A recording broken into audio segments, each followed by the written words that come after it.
Hello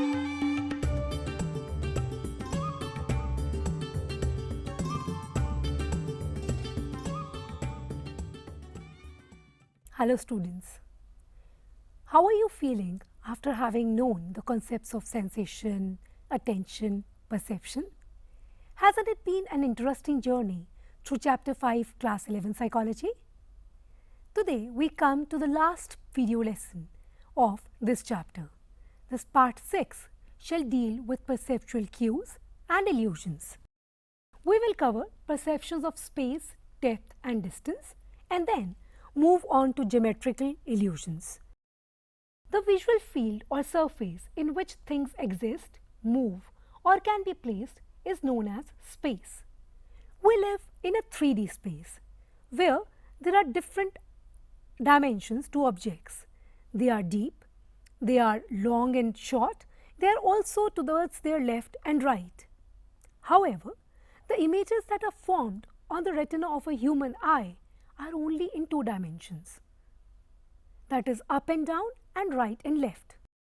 We perceive not only the spatial attributes of size, shape and direction of objects, but also another concept, that is the distance between these objects.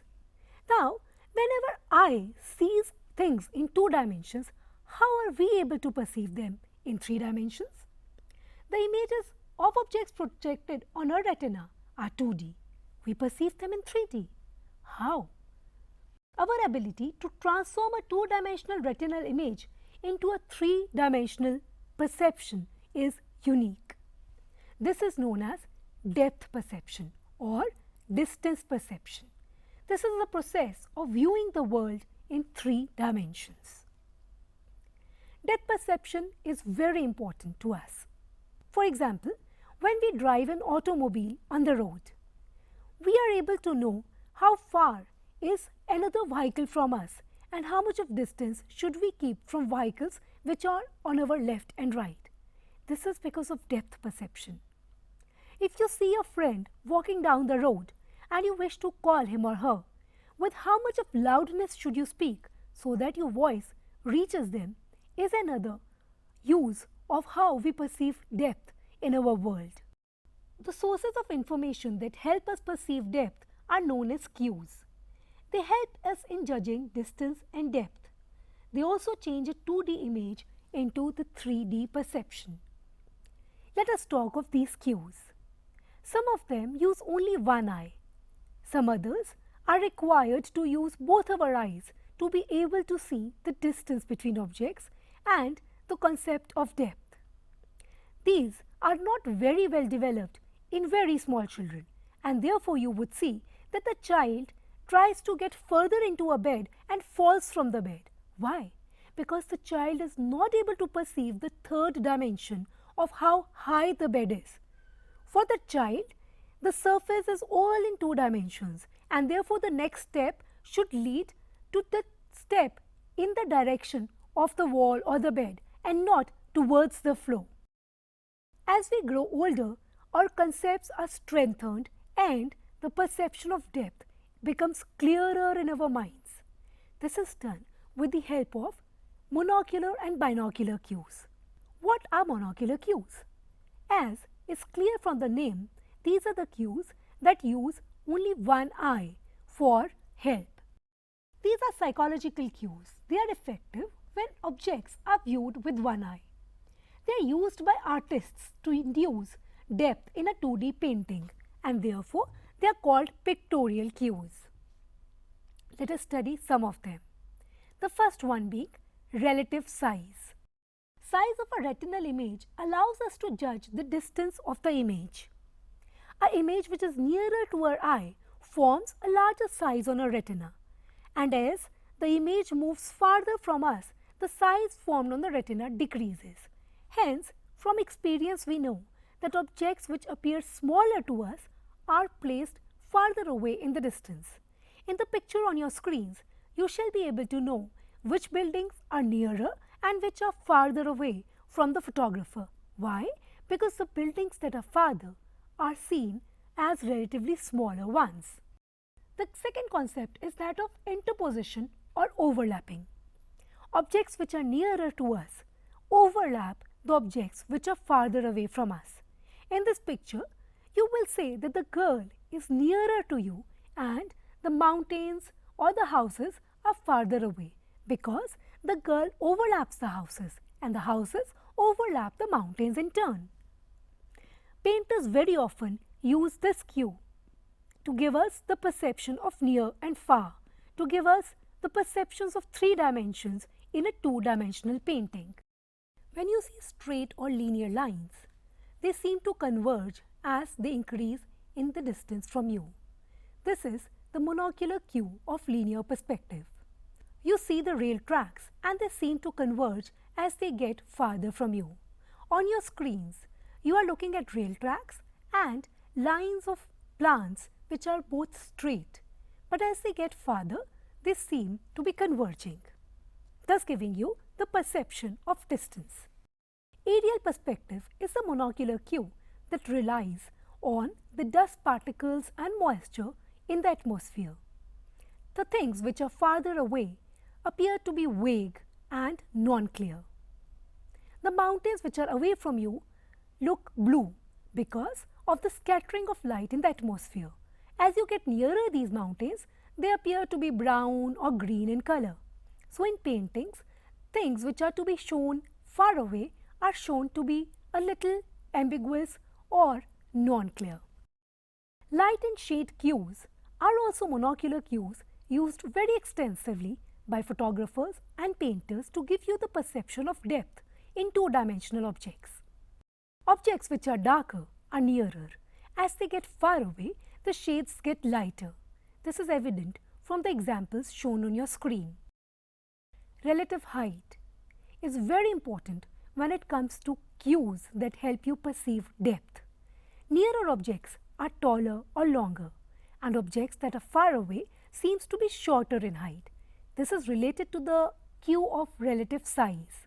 Here the size diminishes only in height, whereas when you were talking of the cue of relative size, the diminishing of the size happens in all the dimensions. Texture gradient is very interesting monocular cue. Things which are equally spaced tend to be seeming to getting more dense, and the intensity increases as they are far away. On your screens, you are seeing 2 pictures of flowers and of leaves. They are all equally spaced, but when they are nearer to you, they seem to be more spacing. And as they get far away, the spacing reduces and the density of flowers and leaves increases, thus giving you a clear perception of distance. The 7th monocular cue is that of motion parallax. It is a kinetic cue and therefore it is not a pictorial one. When the objects are far away from us, they appear to be moving slowly, and when they come nearer, the speed is perceived fast. Also, objects which are nearer to you seem to be moving in opposite directions. For instance, when you are going somewhere in a bus or a train, nearer objects seem to be moving in an opposite direction. As you get far away from them, the direction is same as the direction of the moving vehicle. This kinetic cue is also very important, that helps you perceive depth, distance of objects. These were the psychological cues that used one eye. There are some others which use both the eyes to give you the perception of depth. These are known as the binocular cues. These are physiological cues, and as they are provided with both the eyes, they have biological basis. Let us look at some of them. Retinal disparity. By knowing the functioning of eye, you very well know that both the eyes are located at different locations in our head. They are separated by a horizontal distance of about 6.5 centimeters. Hence, the image formation of same objects on both the eye retinas is slightly different. This difference is known as retinal disparity. The brain uses the information about the retinal disparity to perceive distance. If there is more disparity between the retinal images of both the eyes, then the objects are perceived to be far away. As the disparity decreases, the objects are perceived to be nearer to the people. Thus, with the help of both the eyes and retinal formations on retinas of both the eyes. You are able to perceive distances and depths. The next important binocular cue that helps you perceive depth is the cue of convergence. Having studied the functioning and the structure of the human eye, you now know that when the eye has to look at an object which is very close to it, it has to converge inwards. For example, if this pen is placed very near to my eye, both eyes are converging inwards to be able to look at this object. When this object moves farther away, the eyes tend to move outwards. This angle of convergence is perceived by the brain to be able to give you the perception of depth. The brain is able to see these cues of how much of convergence has happened, and thus it says if more the convergence, more near the object. If the convergence of the eyes is lesser, they are moving outwards, then your brain tells you that this object is farther away from you. The third binocular cue is that of accommodation. You know that to focus image on retina, we use ciliary muscles.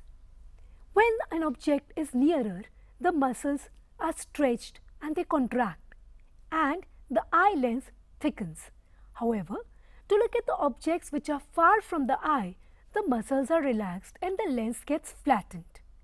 This degree of contraction and relaxation of the ciliary muscles and the degree of thickness or flatness of the eye lens is sent to the brain by the optic nerve. The brain then uses these cues to tell you if the object is far or near. So now you see that it is not only the monocular cues but also the physiological binocular cues that use both your eyes to send messages to your brain that help you in perceiving depth and distance. But friends, does this tell you we are very accurate in perceiving our visual things? No. At times we falter. At times we misinterpret the stimuli in the environment. For example, if you're moving around in a night in a lonely jungle and suddenly a rope is touching your feet, you will immediately scream thinking that it is a snake. It was a rope, but you perceived it to be a snake. This is illusion. Why did this happen? Because you misinterpreted the visual cue or the sensory cue that was given by your skin to your brain. Thus, sometimes we fail to interpret sensory information correctly. We all experience such things. These are therefore known as primary organizations or illusions. They can be experienced by any sense modality, that is ear, skin, tongue. But the psychologists have most clearly and most intensively studied the visual illusions. By definition, illusions are the misperceptions resulting from misinterpretation of information received by our sense organs. Sometimes they are universal in nature, that is, they remain permanent and are not influenced by factors like fatigue, experience or practice. These are experienced by all of us. At other times, they might be personal in nature, where some people experience an illusion and others do not, and they vary from situation to situation. Let us look at some of the universal illusions. The first ones being geometrical illusions. They are seen by humans, even by children, birds and animals. Most popular ones in geometric illusions is the Muller-Lyer illusion. On your screens, you see 3 equal lines, but you will say that the line on the right is the longest. However, that on the left is the shortest. Why? Because of the shape of the arrows which are enclosing these lines. When the arrows are pointing inwards, the lines are perceived to be smaller, and with arrows pointing outwards, the lines are seen as lengthier. This is a universal illusion because all the people shown these lines will most of the times inadvertently perceive them as longer and shorter, the distance and the length being the same. Horizontal vertical illusion is another popular universal illusion. Here on your screen, you see two lines, one placed horizontally, another placed vertically. You will immediately remark that the vertical line is longer than the horizontal one. However, on your right is shown a scale which tells you very clearly that the horizontal line and the vertical line are same in length. Rubens' vase is another universal geometric illusion. Here, some people will see two faces on the right and the left, and the others will see one vase in the middle. When you look at this image again and again, sometimes you see faces and sometimes a vase. This is a very interesting illusion to look at. Spinning vortex illusion patterns. There are many of them. You see them in your games and when you are playing in your school or at your home. Here, by looking at each of these pictures individually, you will be perceiving them as moving. These are static patterns which are perceived by human eye as moving, owing to the color or the structure how they are arranged. Apart from static or geometrical illusions, we also have apparent movement illusions. These are also known as the phi phenomenon. When some motionless pictures are projected one after another at an appropriate rate and they give you a sense of motion, then it is known as the apparent movement illusion. You see most of your animated cartoons with the help of this illusion. In a cinema hall, certain static pictures are shown so quickly in succession that they are perceived as moving. Also, sometimes you get these books which as children you might have seen, on which there is a cricketer bowling and certain static images of this cricketer are given on each page of the book. When you turn it very quickly, you perceive as if he is running and bowling. These are apparent movement or phi phenomenon. Having conducted a lot of experiments on the phi phenomenon, the famous psychologist Wertheimer says that there has to be a particular presence in terms of the level of brightness, size, spatial gap and temporal contiguity to be able to result into apparent movement illusions. If these levels are altered, then the motion illusion will vanish and the pictures will be seen as simple static cues. Friends, isn't illusions an interesting concept? On your screens, you see some of more illusions. In the first one, there are two triangles. They are both equal in area and height. However, you will perceive the triangle on your left to be taller than that on your right because of the way different colors and patterns are arranged inside this triangle. In the second one, it is a 2D picture giving you a 3D effect. Only with the help of altering certain colors, you are able to see the perception of depth, telling you that these are stairs and not simple squares. In the third picture, you are able to perceive the patterns as moving, whereas they are just static rectangles put into black and white color. If illusions intrigue you, you will be able to find many more of them in certain books, which are playbooks or even academic books. You come across so many illusions in your life daily. After having seen these interesting concepts, you will be better able to appreciate the processes of sensation, attention and perception, all of them together which make the process of cognition and help you make sense of the world around you. The world is not perceived by us as it is. However, we engage in its construction based upon the stimulus characteristics and our own perceiver characteristics. Thus, now you know that the reality is not same for everyone. It is a relative concept owing to how you are perceiving certain stimuli. After this interesting chapter, you will now more relish looking at things around you and understanding how your brain is making you see sense in those things. Thank you.